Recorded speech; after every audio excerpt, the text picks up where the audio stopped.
Guys, so in this video we will be trying to understand how to code up the breadth first search algorithm.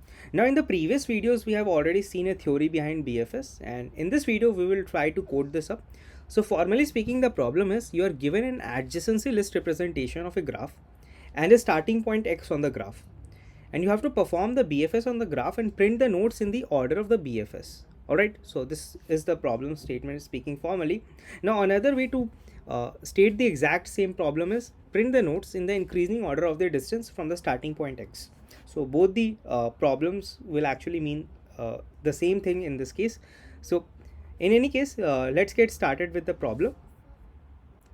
Now describing the function over here that we have to complete, the name of the function is BFS, and it takes an adjacency list representation of a graph as an input, an integer n that represents the number of nodes in the graph, and an integer x that represents the starting point of the from which we have to do the BFS.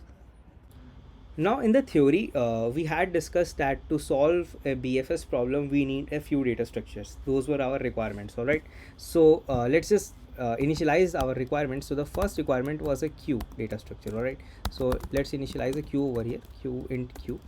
All right, so this is the queue for us, and the another requirement was that of a boolean array. All right, so let's just initialize the array over here. So let's call it vector bool, not integer, vector bool, and the name of the variable is vis, and the size will be equals to n plus 1, and it will be initialized with 0 initially. So now the job of this boolean array over here, we had actually discussed this in details in the theory behind BFS, but I would describe it briefly over here.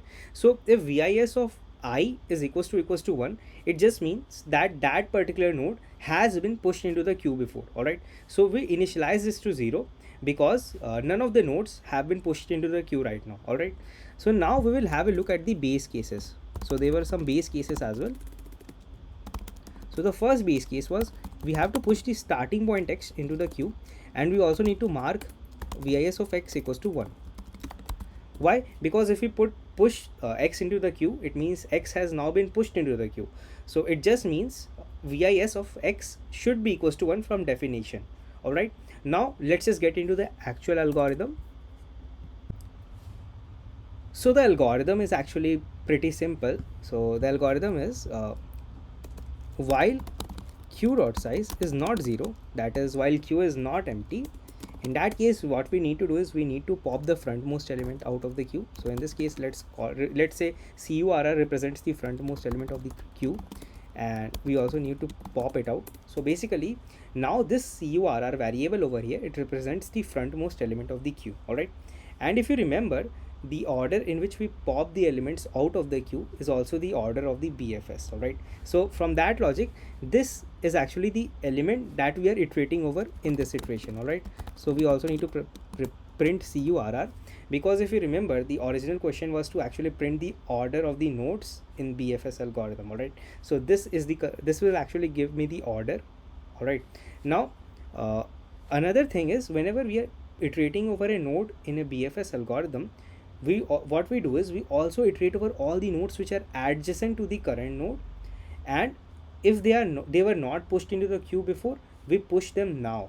All right, so let's do that. So for iterating over all the nodes which are adjacent to the current node, we will use the adjacency list representation.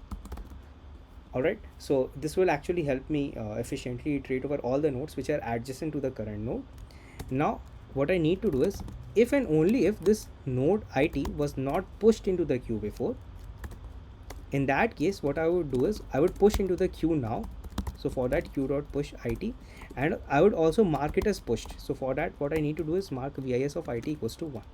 All right, and this over here pretty much completes our algorithm. All right, now before we move forward with understanding our test case and whether our code compiles or not, one interesting fact to note over here is that there are multiple possible answers for this case over here. All right, so it is actually possible to iterate over the nodes in many orders in BFS. All right, so there is no one single fixed answer.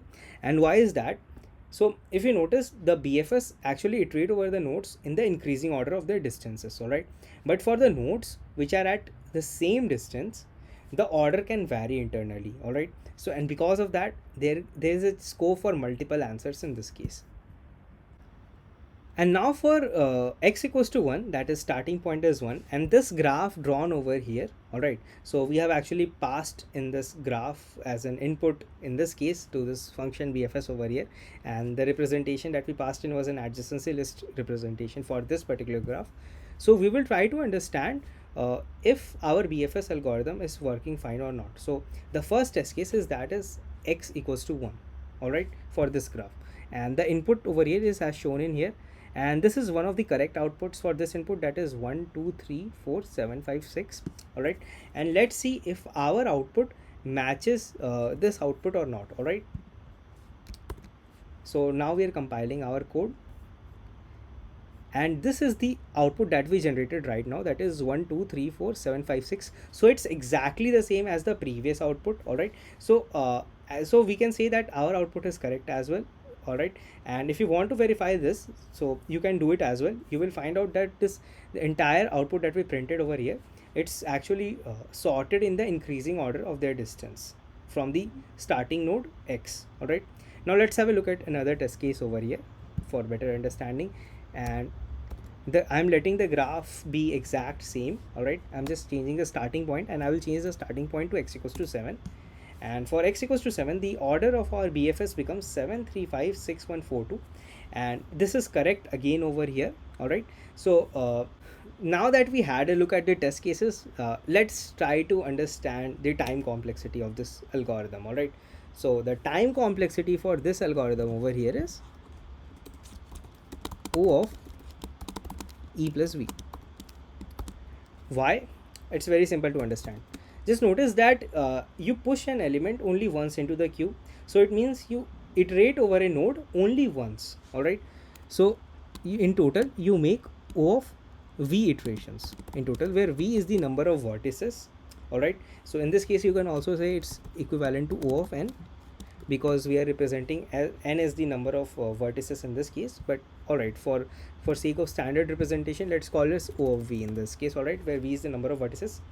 Now inside each iteration, what we would be doing is we would be also be iterating over all the nodes which are adjacent to the current node. All right, so let's say we are iterating over the ith node, so we would also iterate over all the nodes which are adjacent to the ith node, and that would take O of e of I time internally. All right, so if I sum this for all the nodes up, it will become something like O of e of 1 plus O of e of 2 plus e of 3 dot dot dot dot e of n. All right, and this will be equivalent to O of 2 star e. All right, e1 plus e2 plus e3 up to en is equals to 2 into e in case of an undirected graph, and it would be equivalent to O of e. All right, so the time complexity in total, it stays as O of v plus e, and that's the logic behind this time complexity over here. It's very simple to understand for the case of bfs. And that's all for this video, guys. In the coming videos, we will also try to understand how to use bfs to find the shortest path in an unweighted graph. All right, and another problem that we would look at is the problem of 0-1 bfs, and apart from that, we will also be looking at a lot of practice problems on bfs. So thank you for watching the video. See you guys in the next video.